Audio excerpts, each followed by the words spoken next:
അയ്യേ നാണക്കേട്! അമലയുടെ മുന്നിൽ നിന്ന് സമരം കിടന്ന നഴ്സുമാരുടെ നേതാക്കൾ രായ്ക്ക് രാമാനും തലയിൽ മുണ്ടുമിട്ട് കണ്ടം വഴി ഓടി രക്ഷപ്പെട്ടു. എന്നിട്ട് ഒരു പ്രഖ്യാപനവും, ഞങ്ങളുടെ ആവശ്യങ്ങൾ, ഞങ്ങൾ ഉയർത്തിയ ഡിമാൻഡുകൾ അമല ആശുപത്രി മാനേജ്മെന്റ് അങ്ങ് അംഗീകരിച്ചു. 2 മാസത്തിനുള്ളിൽ ശമ്പളം കൂട്ടിത്തരുമെന്ന്.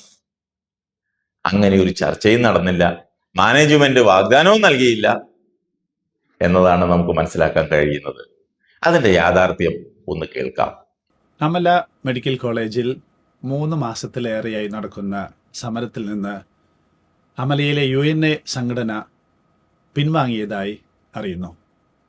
വളരെ സന്തോഷം. അമല മാനേജ്മെന്റ് അമല ആശുപത്രിയെ 800 ബെഡിന് മുകളിലുള്ള കാറ്റഗറിയിലേക്ക് ഉയർത്തിയിരുന്നു. അതിൻ്റെ അടിസ്ഥാനത്തിൽ 2026 ഏപ്രിൽ 1 മുതൽ അതിന് അനുയോജ്യമായ, അതിനനുസരിച്ച സാലറി കൊടുത്തുകൊണ്ടിരിക്കുന്നുണ്ട്. ഇത് അംഗീകരിച്ച് ഇപ്പോൾ UNA സമരത്തിന് പിൻവാങ്ങിയതായി അറിയുന്നു. സന്തോഷം.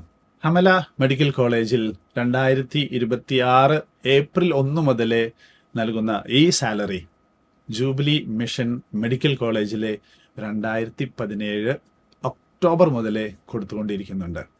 കൂടാതെ 2023 സീനിയോറിറ്റി അനുസരിച്ച് 8,000 രൂപയോളം ഇൻ്ററിം റിലീഫും ഇടക്കാല ആശ്വാസവും നമ്മൾ കൊടുത്തിട്ടുണ്ട്.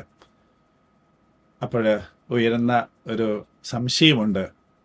ഇപ്പോൾ ഏകദേശം ഒരേ സ്കെയിലിൽ ശമ്പളം നൽകുന്ന അമലയിൽ സമരം പിൻവലിക്കുകയും അതേ സാലറി നൽകുന്ന ജൂബിലി മിഷൻ മെഡിക്കൽ കോളേജിൽ സമരം തുടരുകയും ചെയ്യുന്നതിലെ സാങ്കേതികത്വം, വൈരുദ്ധ്യാത്മകത ചോദ്യം ചെയ്യപ്പെടുന്നുണ്ട്. അതിനു പിന്നിൽ മറ്റു ഗൂഢലക്ഷ്യങ്ങളുണ്ടോ എന്ന് സംശയിക്കുന്നു. കേട്ടല്ലോ, ഇതാണ് സത്യം. അപ്പോൾ ഇതിന്റെ പിന്നിൽ നടന്നത് ഗൂഢാലോചനയല്ലേ? സമരത്തിൽ പങ്കെടുത്ത പാവം ഭൂമിയിലെ മാലാഖമാർ കെണിയിൽ വീണു. അവർ പറ്റിക്കപ്പെട്ടു, ചതിക്കപ്പെട്ടു. സമരസമിതി നേതാക്കൾ നൈസായി പറ്റിച്ചു. ഇത്രയേ ഉള്ളൂ സമരവും നേതാക്കളും. ഇവരുടെയൊക്കെ വാക്കുകൾ കേട്ട് സമരത്തിനും ബഹളത്തിനും ഇറങ്ങി പുറപ്പെടുന്ന പാവങ്ങൾ ചിന്തിക്കണം, തങ്ങളുടെ കഞ്ഞികുടിയാണ് മുട്ടുന്നതെന്ന്. അമലയുടെ സമരമേ തീർന്നുള്ളൂ, ഇനി ജൂബിലിയുടെ സമരം നടക്കുക. ആ പാവങ്ങളെ എപ്പോഴാ പറ്റിച്ച് നേതാക്കൾ മുങ്ങുന്നതെന്ന് അറിയില്ല. അവരെ തേച്ചൊട്ടിക്കും, തേച്ചിട്ട് അവന്മാര് സ്ഥലം കാലിയാക്കും. അവിടുത്തെ നഴ്സുമാർ ഇതൊക്കെ കണ്ടും കേട്ടും നിന്നാൽ നിങ്ങൾക്ക് കൊള്ളാം, ഇല്ലെങ്കിൽ നിങ്ങളുടെ പണിയും പോകും, കഞ്ഞികുടിയും മുട്ടും. സമരസമിതി നേതാക്കൾക്ക് വ്യക്തമായ അജണ്ടയുണ്ടെന്ന് നേരത്തെ ഞാൻ പറഞ്ഞത് ഓർക്കുന്നുണ്ടല്ലോ. ഇപ്പോൾ മനസ്സിലായില്ലേ? ഇനിയും ഞാൻ പറയുന്നു, നഴ്സുമാരെ, നിങ്ങൾ നിങ്ങളുടെ കുടുംബത്തെ ഓർക്കുക, അവരെ പട്ടിണിക്കിടല്ലേ. നിങ്ങൾ ചെയ്തതും ചെയ്യുന്നതും ശരിയാണോ എന്ന് ഇനിയും ചിന്തിക്കുക. ഒരു നോട്ടീസ് പോലും കൊടുക്കാതെ സമരത്തിനിറങ്ങിയപ്പോൾ ഒന്ന് തിരിഞ്ഞു നോക്കണമായിരുന്നു.